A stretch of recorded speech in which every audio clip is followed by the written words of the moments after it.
Greetings fellow Octopathians and welcome back to Octopath Traveler. I've decided which Chapter 3 I'm doing next, and I want to do Primrose Chapter 3 here in Noblecourt. And I've switched up my party makeup just a little bit. Therion's still in, Cyrus is forced to stay, but I've got Primrose and Alphen with me, so I'm going to give Ulbrich a break. But I will go on with a small word of warning, which is I don't know what's about to happen. And the past two chapters with Primrose have been, shall we say, mature, to say it plainly. So I don't know if that's going to hold here or not.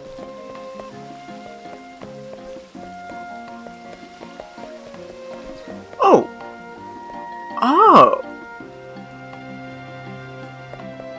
Before I do that, real quick pit stop here.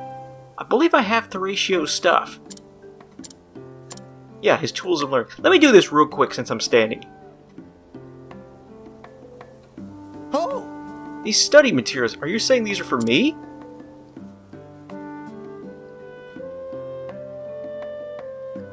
Thank you so much, now I can finally begin my lessons. Alright children, eyes up here, class is about to begin. Yes, Professor, yay! Professor Tharatio, please, how do you read this word? That is amity. It means friendship. Ah. Professor, I don't understand. Why did the person in this story risk his life to get back home? Because if he did not, he would have betrayed his true friend, and there's no greater crime than to betray someone who has been true to you. Oh. Professor, do you know why the sky is blue? It's beautiful, isn't it? The brilliant blue sky. You see, I think there are places that the light can reach and other places which the light cannot.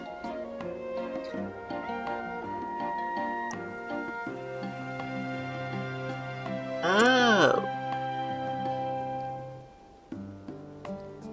It's because of the mixture of gases in our atmosphere with ozone and oxygen in contact with light from the sun. Thank you for teaching us, Professor Tharatio. Thank you!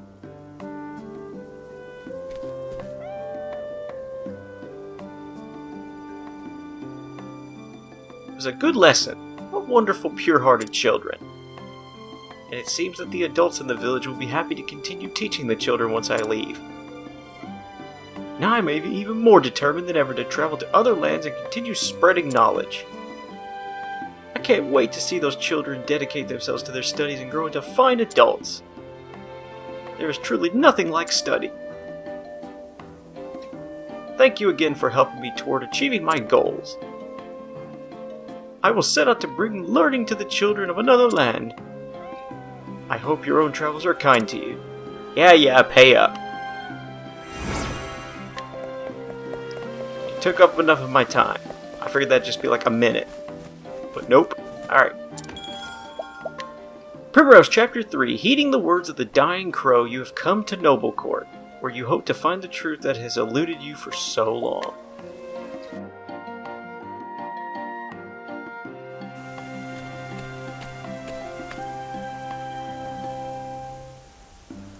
The story so far.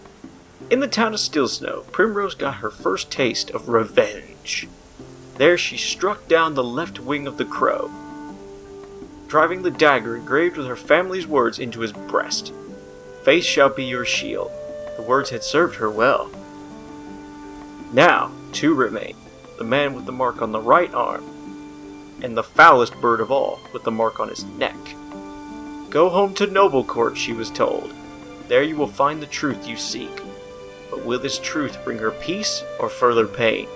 So after too many years, Primrose comes home. Oh my. How long has it been? When I left, I thought I'd never return to this place. Crow said I would find the truth here. But what truth was he speaking of? 2 more men bearing the mark of that foul bird. My search continues here.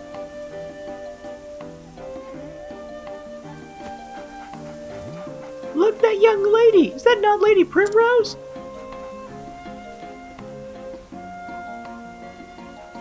No. You're seeing things, friend. House Azelhart is nothing but a memory now. Right, of course! No need to drag up old ghosts. There's plenty enough going on in the present. Just look!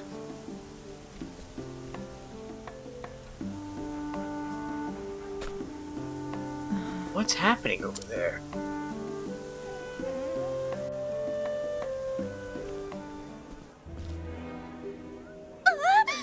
Darling, please! Open your eyes! Say it's not so!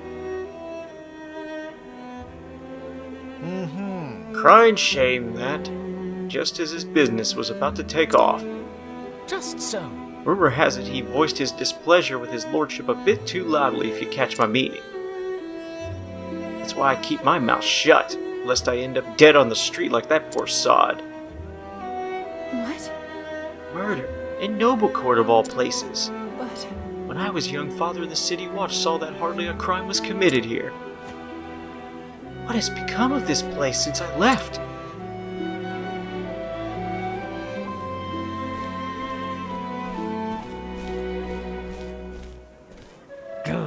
Move! Out of the way, you slack-jawed fools! We're here by express order of his lordship to inspect the scene. Now clear out, lest we toss you in gaol for impeding the investigation. How can that... The Lord's own guardsmen are investigating the crime. Where's the city watch?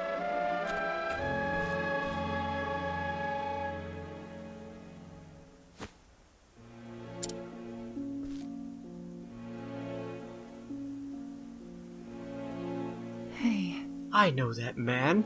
He was one of Father's trusted friends. Ravello Forsyth, Lieutenant Commander of the City Watch. At least he used to be.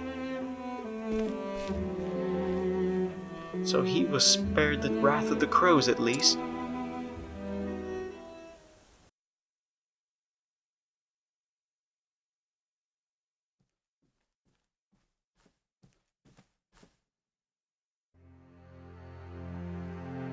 A raven from Still Snow, sir. I fear the tidings are ill.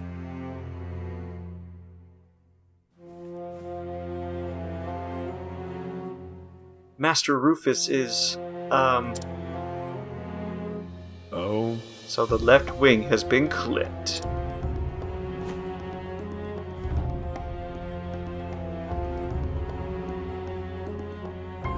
It was the Azelhart girl that did the deed, you say? So she still lives after all. Guess we'll just have to do something about that. Mark my words, the Azelhart line ends here.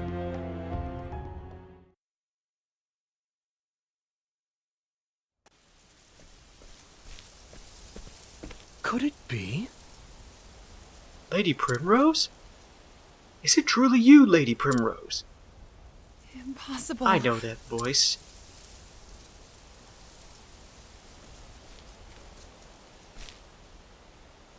From a lifetime ago. Primrose. Do mine eyes see true? You have grown lovelier than I ever could have dreamed, Lady Primrose. Simeon.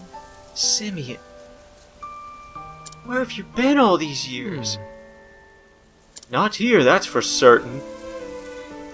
You know I always wanted to run as fast and as far as I could from this stuffy old town, so I set out on a journey across the realm. And yet, no matter how far I traveled, I could not escape from the pain of losing you.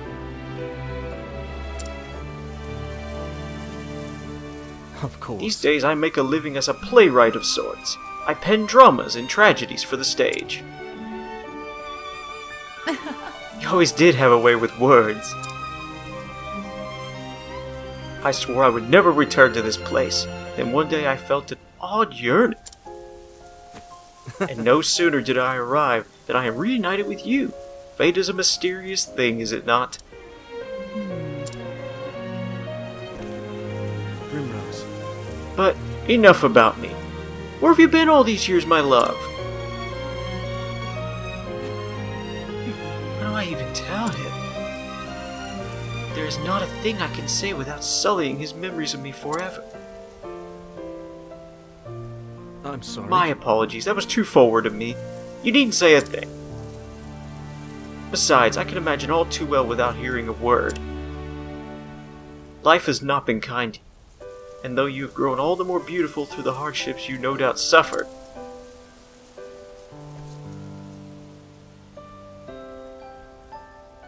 it still pains me that you had to suffer.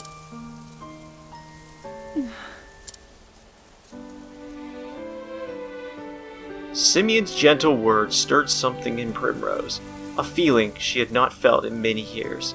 For the first time in what seemed like forever, she felt, somewhere deep in her heart, a measure of peace. He's too kind to me, he always was.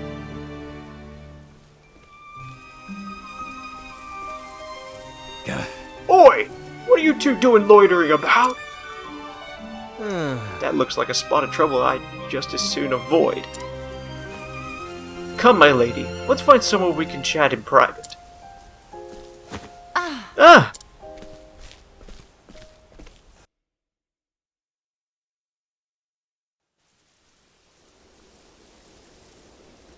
Seeing you again. Seeing you again. It brings back so many memories.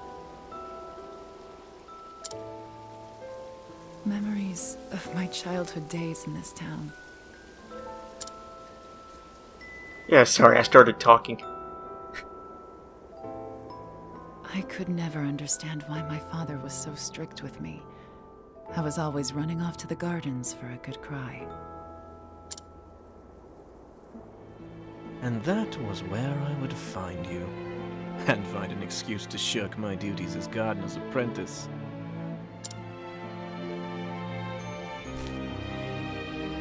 I wanted nothing more than to spend time with you, to be a part of your world. Little lady, why do you cry so?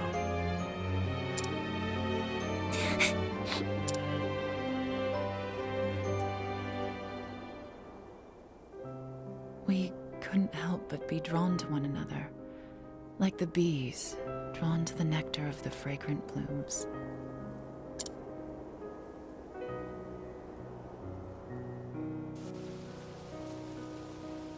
You were always penning poems for me. Your words, your songs, gave me comfort and solace. In the darkest days after I lost Father, you would sing them for me over and over.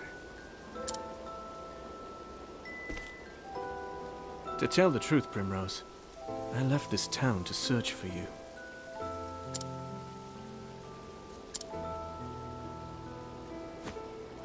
I tried so many times to forget you, to accept that you were gone. Yet time and again, I found myself reciting the poems I had written you.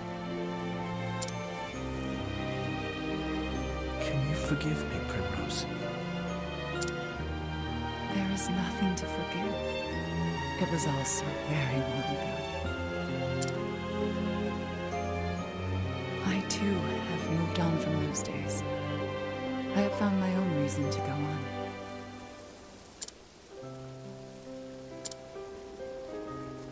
And when the moon waxes full and bright in dark heaven, and stars glitter worlds away from earthly sorrow, would that sleep hold you in her soft embrace. Then shall my eyes close, lips open in prayer, for it is only in dreams that we may meet again. Simeon.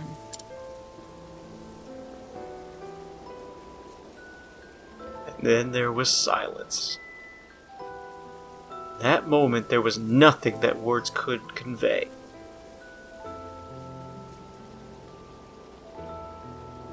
Lady Primrose, I intend to remain in town for some time yet.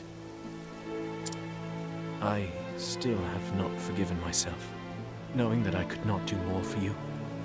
It tortures me to this day. If there is any way at all, in which I can be of service to you, my lady, you need only say the word.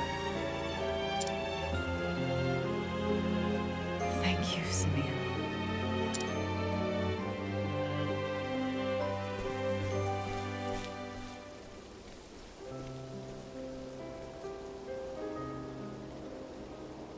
Enough distractions. I must find the men marked by the crow. But where to begin?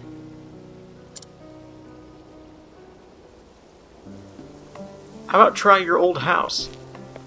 Travel banter. A moment. May I be so bold as to pry? Huh? That man is very important to you, is he not? Why do you say that? 'Tis a conjecture based on how you both look at each other. Had you not chosen to live your life the way you do, I wonder if... You can stop right there, Professor. How I live my life is my affair, not yours. Yes, quite. I do apologize. Best be careful around him. He's sharper than he looks.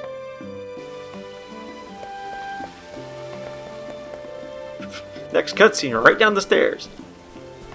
Oh, am I talking to the gravekeeper guy? I gave him a bow, so to shoot Farewell. grave robbers. Farewell, Geoffrey. I will return. Oh, it's the captain of the guard, the lieutenant. What? What's this? Are my eyes to be believed? How could My this... lady, are you Jeffries?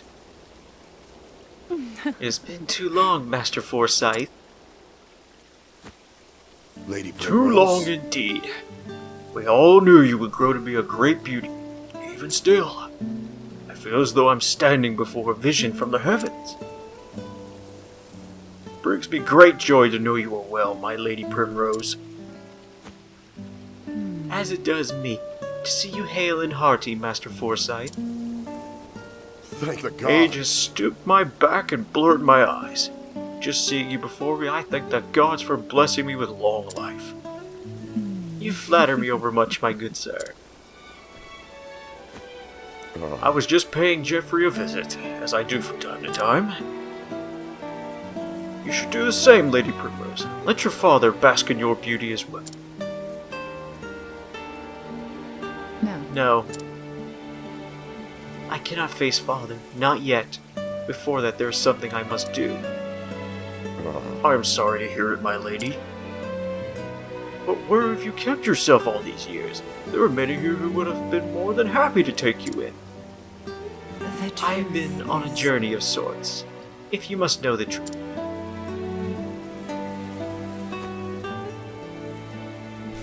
I'm Forgive sorry. me, I have had no idea you had suffered through such dark days. You did well to endure and return to us, Lady Primrose. Actually... I endured only because I must. I must learn the truth behind Father's death. And have my revenge upon the bastards who took him from me. Master Forsyth, is there nothing you can tell me?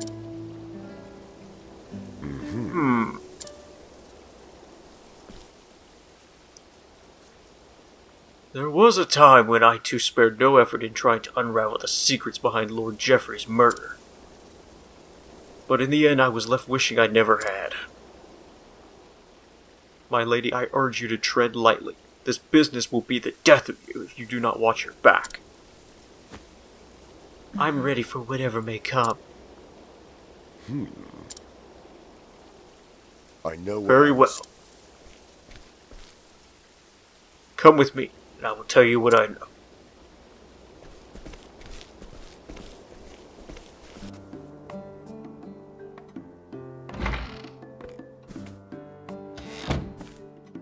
Oh! I'm back, Anna. Oh? I was wondering what was keeping you, dear. Pray tell, who is this beauty you've brought with you? It's not Lady possible. Primrose! but I never... It's so beautiful, woman you've grown to be. Pinch me, my dear, I must be dreaming. I thought the same myself. Now, what say we to share a cup of tea?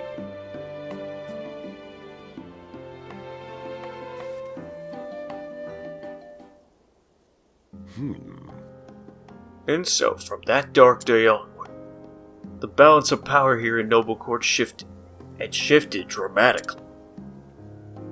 Under Lord Geoffrey's stewardship, House Azelhart was the most prominent of all the great families. Working closely with the city watch, he took it upon himself to uphold the peace and keep the people happy. Crime of any sort was nigh unheard of. Oh, what happy days those were! Though those with a want to do ill deeds might have found a bit stifling. But it matters little. Those times of peace and security are all but a dream now.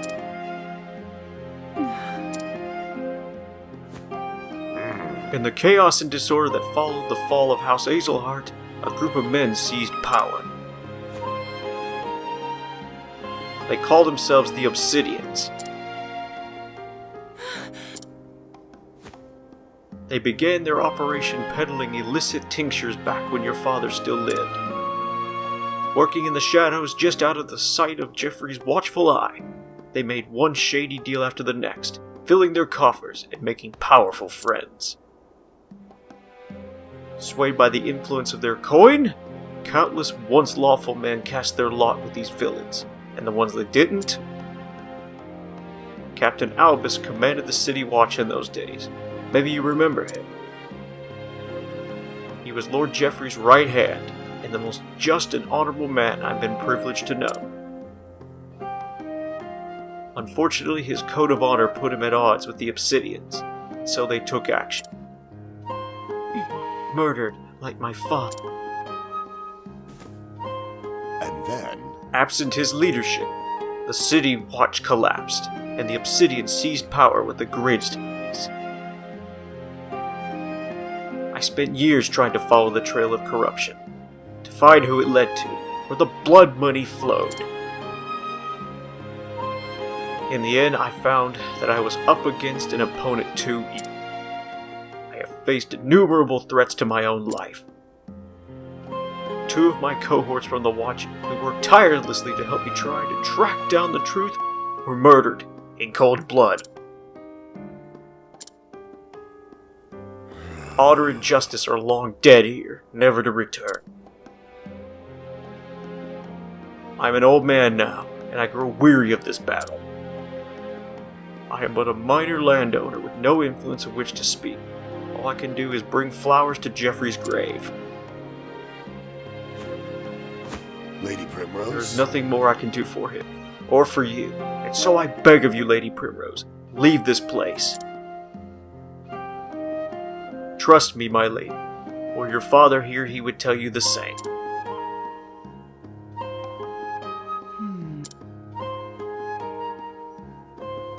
I beg to differ, Master Forsyth. Were my father here, this is what he would say. Faith shall be your shield.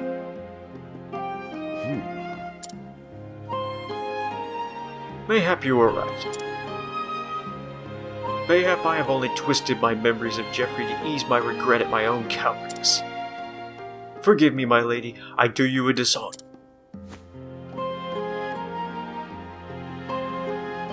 Now then. I know where the Obsidians make their headquarters in town. I shall take you there.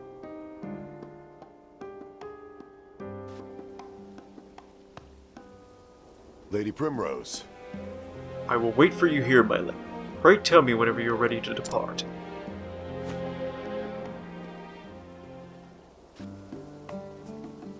Yeah, not right now. Travel banter. Time for some breaking and entering. Indeed. Think you can pull it off? Theory on? It does not matter if I can or not. The fact is I must. I've thought about giving up more than once. I've wondered what sort of life I could live if I chose a different path. But each time I do, I can't imagine what the future would look like. This is all I know. If you say so. So if you're trying to talk me out of avenging my father, that's not it. I just know how easy it is to screw things up if you don't stay calm. So don't go losing your head in there, okay?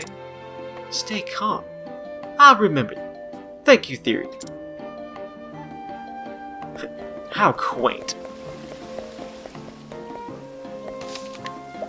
Okay, save time. So, I will talk to Rivello next time and continue this chapter from there. A lot of cutscenes, this one. So, I'll continue Primrose Chapter 3 next time. Thank you so much for watching. I'll catch you next time.